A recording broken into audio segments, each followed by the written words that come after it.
Serangan Rusia hancurkan 45.000 ton amunisi NATO di Ukraina.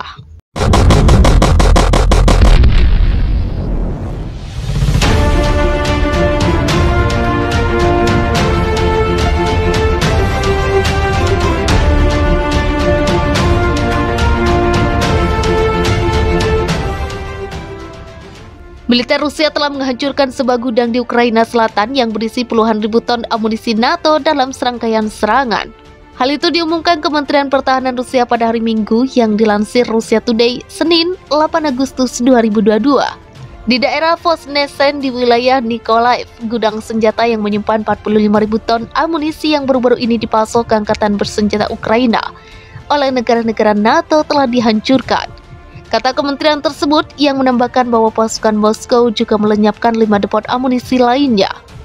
Lebih lanjut, kata kementerian tersebut, militer Rusia telah melakukan serangan terhadap titik penempatan unit Brigade Mekanis ke-72 Ukraina di fasilitas pertanian di kota Artemov, Republik Rakyat Donetsk, memusnahkan hingga 130 tentara dan 8 kendaraan angkut dan kendaraan lapis baja. Di desa Zerhin yang juga di wilayah kekuasaan DPR, pasukan menggunakan rudal berbasis udara presisi tinggi untuk menyerang baterai howitzer Brigade Serangan Udara ke-95 Ukraina.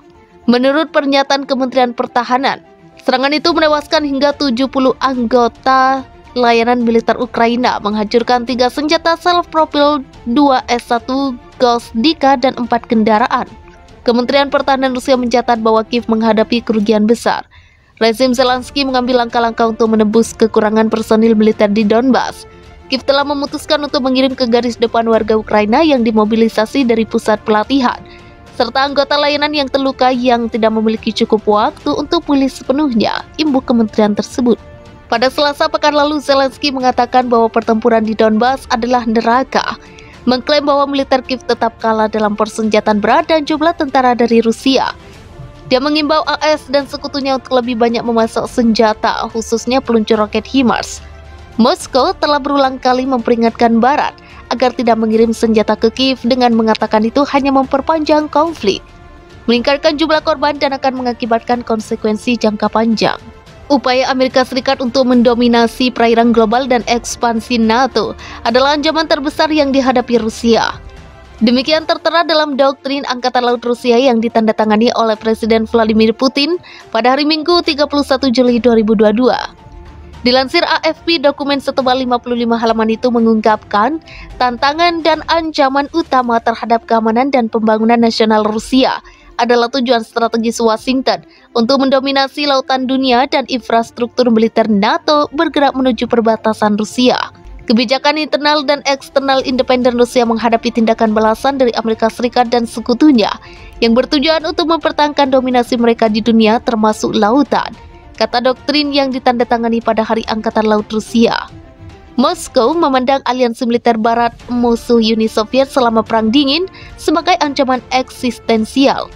Ditambah lagi ada kemungkinan keanggotaan Ukraina di NATO bakal terwujud di masa datang. Doktrin tersebut mengatakan Moskow akan berusaha untuk memperkuat posisi terdepannya dalam menjelajahi kutub utara dan sumber daya mineralnya, sekaligus mempertahankan stabilitas strategis di sana dengan memperkuat potensi armada utara dan Pasifik.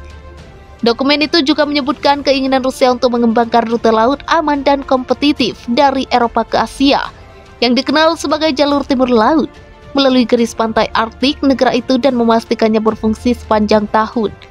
Rusia saat ini tidak dapat eksis tanpa armada yang kuat dan akan mempertahankan kepentingannya di lautan dunia dengan tegas dan dengan resolusi, tambah doktrin tersebut.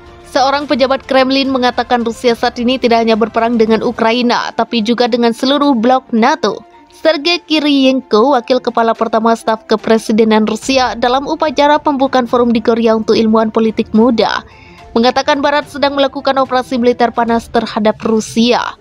Kami sangat memahami bahwa di wilayah Ukraina kami tidak berperang dengan Ukraina dan tentu saja tidak dengan Ukraina, katanya seperti dikutip dari kantor berita TASS Kamis, 11 Agustus 2022.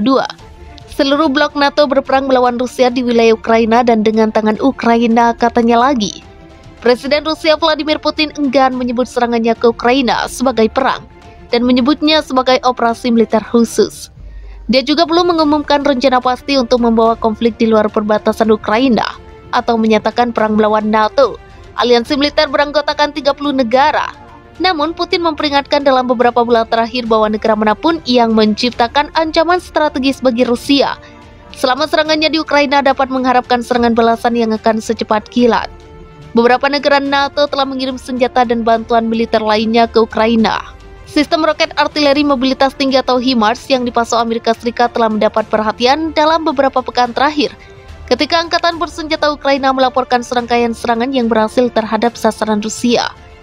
Menteri Luar Negeri Rusia Sergei Lavrov memperingatkan dalam wawancara dengan stasiun televisi pemerintah pada bulan April bahwa dengan Barat mempersenjatai Ukraina, NATO pada dasarnya akan berperang dengan Rusia melalui proksi dan mempersenjatai proksi tersebut.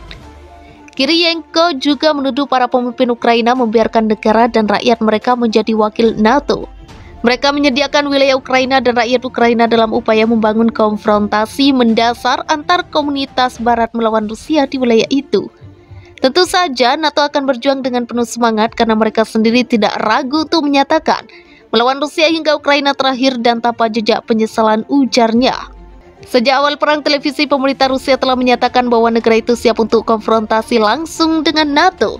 Namun, Menteri Pertahanan AS Lloyd Austin mengatakan pada bulan Mei bahwa dia yakin serangan terhadap aliansi NATO adalah resiko yang mungkin tidak akan diambil oleh Presiden Rusia Vladimir Putin.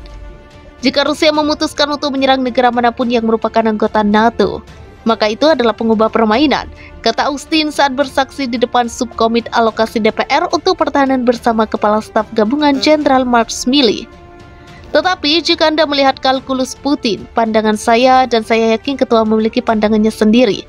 Tetapi pandangan saya adalah bahwa Rusia tidak ingin mengambil aliansi NATO.